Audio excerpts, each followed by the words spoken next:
tayo sa ating DIY. Ito po yung aking biniling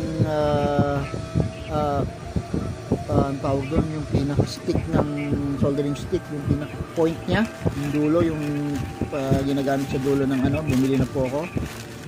Yung medyo mahal ng konti pero mura pa rin, kaya inantay ko lang.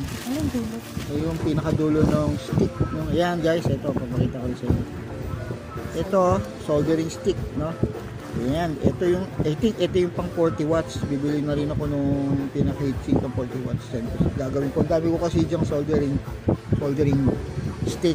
So ayan, ito lang yung binibili guys. Pwede nga pa ako inisip ko nga pa ako, ilalagay ko si pang repair din ng mga plastic. Right, this is for 40 watts and this is for, ito yung 30 watts. Ito, maliit. Ayan, 30 watts is that guys. So pwede na itong gamitin pang, ito na, magagamit ko na. Haba, oh. Pansinin nyo guys, oh, haba. Kaya, yan nga, gaya na sabi ko, kaya nasisira yung, akala natin sira na yung soldering stick. Kasi, lalo na yung mga hindi electrician, katulad natin, DIYer lang. Ako, nag-buti, nag-electronics ka ng konti sa Tesla, kaya may idea lang ko. Pero hindi ko rin alam yun, hindi naman tinuturo sa electronics yun, ito mismo tutuklasan. So, ang tuklasan ko, yan lang pala, pinapalitan lang siya, pati yung laman ng loob ng soldering stick. Kaysa mura lang din naman, China lang binibili ko. Kaya lang, mas mura kung bibilin mo lang yung mga parts nun. Mas mura, gaya nito, bibili ka ng ito.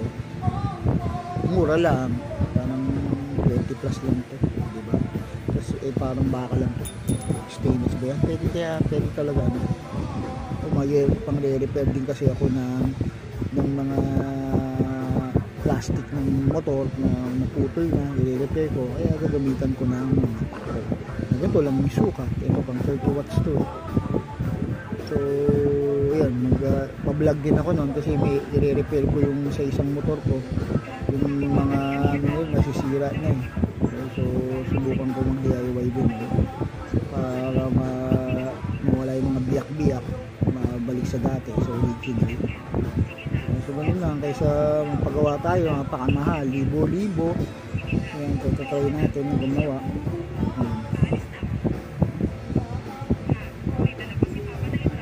Ayan guys, so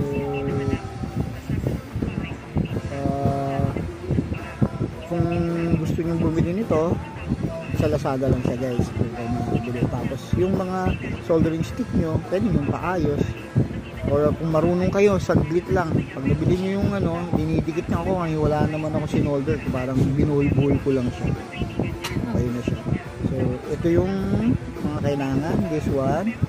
Tapos yung soldering sink, yung heat sink, yung pinaka-heat sink niya. Ilalagay mo doon, papalitan mo yung luma para magamit mo ulit siya. Okay, ito yung 30 watts. Again, this is the 30 watts. Yung 30 watts, ito yung 40 watts. Yung may pang 40 watts na ko, may pang malaking pang spark. Ito yung 40 watts. Tapos, ang gagawin ay, I don't know, pero iniisip ko nga guys, baka pwede yung pa ako lilinisin. Tapos papasok. So, ito kasi, ginamalawang kaya ito. Hindi naman, stainless to. Hindi kasi, kailangan stainless. I don't know kung ano effect nung iron, yung baka lang nakakabit mo dito na pako. Kasi medyo mahal din kasi pako, nakakakulit ka lang. So, try ko mag-experiment kung pwede rin yung pako na kasi laki nito pang 40 watts. Ito nito sa pang 40 watts pako lang. Try ko. Kasi nakukulit lang yung pako. Siyempre mas matipid yun. Okay guys, hanggang dito na lang guys. Ito tayo, si Jeremy Vlog para sa tipid tips. Alright.